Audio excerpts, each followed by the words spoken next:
এরপরে স্বামী কি করে, হার মানে না, তখন তিনি হাইকোর্টে একটা রিকল পিটিশন করেন।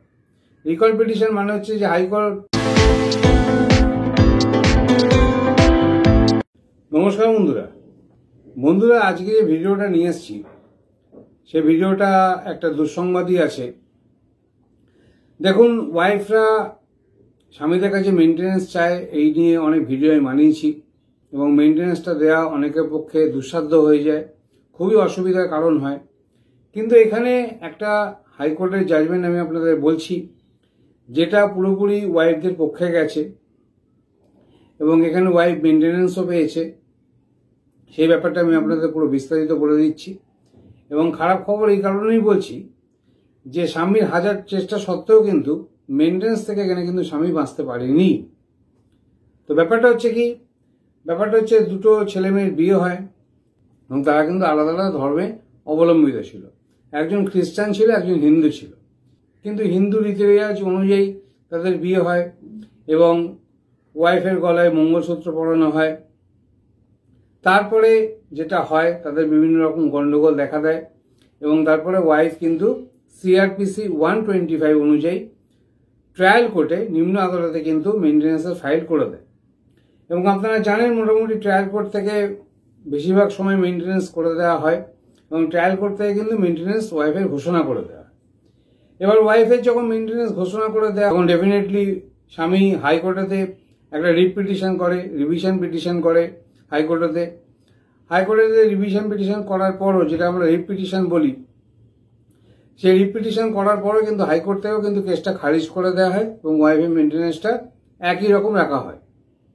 তো এখানেও কিন্তু স্বামী পরাজিত হয়। এরপরে স্বামী কি করে, হার মানে না, তখন তিনি হাইকোর্টেতে একটা রিকল পিটিশন করেন। রিকল পিটিশন মানে হচ্ছে যে হাইকোর্ট যে অর্ডারটা দিয়েছে সেটা তিনি আবার বিচার করুক, সেটা হাইকোর্ট ফেরত নিয়ে নিক এবং মাননীয় হাইকোর্ট যেন ওয়াইফের মেনটেন্যান্সটা খারিজ করে।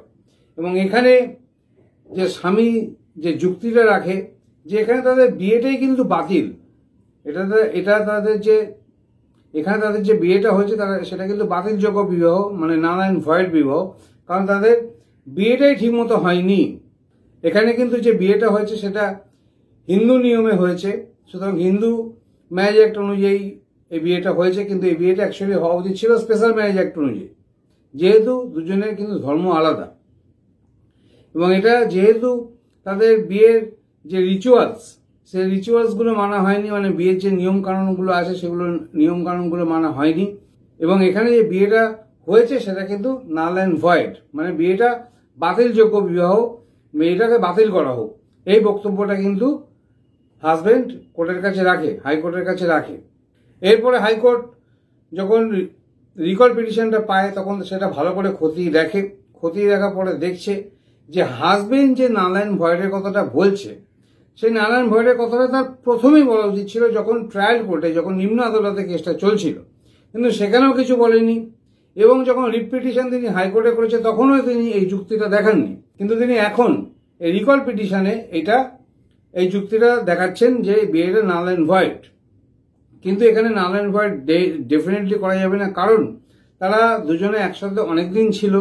কিন্তু এখানে কোর্ট বলে যে এখানে বিয়ে হয়েছে, যে নিয়মে বিয়ে হওয়ার দরকার ছিল সেই নিয়মে বিয়ে হয়নি, কিন্তু এখানে বিয়ে একটা সংগঠিত হয়েছে। এবং স্বামী স্ত্রী, যেটা মেন পয়েন্ট, স্বামী স্ত্রী কিন্তু অনেকদিন ধরে একসঙ্গে ছিল।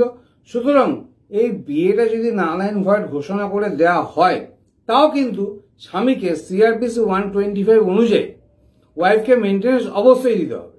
সুতরাং স্বামী এই যুক্তিটা এখন রেখে, এই ডিফেন্সটা এখন রেখে যে নাল অ্যান্ড ভয়েড তার বিয়েটা, সেই বিয়েটা নাল অ্যান্ড ভয়েড হয়ে গেলেও কিন্তু স্বামীকে ডেফিনেটলি মেনটেন্যান্সটা দিতে হবে, কারণ ওয়াইফ কিন্তু অনেকদিন ধরে কিন্তু স্বামীর কাছে ছিল। এখানে স্বামীর বাঁচার একটা রাস্তা ছিল যে তাদের বিয়ে যেটা হয়েছিল সেটা রিচুয়ালস মেনে হয়নি, নিয়ম মাফিক হয়নি এবং তারা দুজনে সেপারেশনে ছিল, তারা কখনোই দুজনে একসঙ্গে থাকেনি, তখন কিন্তু মেনটেন্যান্সটা খারিজ করা যেত। কিন্তু এখানে যে স্বামী ভেবেছে যে তিনি নাল অ্যান্ড ভয়েডের যে যুক্তিটা আছে সেটা রেখে তিনি মেনটেন্যান্স হাত থেকে বেঁচে যাবে, সেটা কিন্তু কখনোই কিন্তু হাইকোর্ট মানবে না। এবং আপনারাও ভালো করে মনে রাখবেন যে নাল অ্যান্ড ভয়েড করাটা কিন্তু অত সোজা নয়। নারায়ণ ভয়েটের জন্য কিন্তু অনেক রকম সার্কামস্টেন্সেস ডিপেন্ড করে। এখানে যেহেতু স্বামী স্ত্রী অনেকদিন ছিল, সুতরাং হাইকোর্ট এই রিকল পিটিশনটাও কিন্তু খারিজ করে দেয় এবং ওয়াইফের যে মেনটেন্যান্সটা সেটা কিন্তু রেখে দেয়।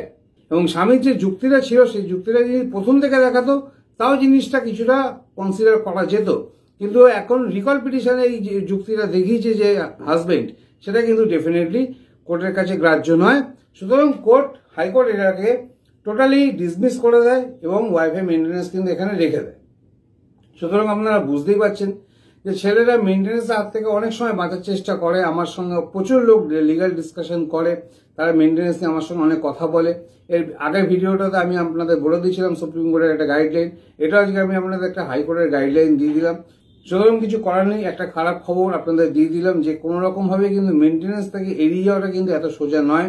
সুতরাং আপনারা সমঝে বুঝে সংসার করুন, আপনার স্বামী স্ত্রী লাইফ লিড করুন, কারণ মেনটেন্যান্স কিন্তু যদি ঘোষণা হয়ে যায় সেটা কিন্তু খারিজ করা কিন্তু খুবই কঠিন হয়েছে। তাহলে এই বলে ভিডিওটা আজকে এখানেই শেষ করছি। নমস্কার, ভালো থাকবেন। Thank you for watching this video. Thank you.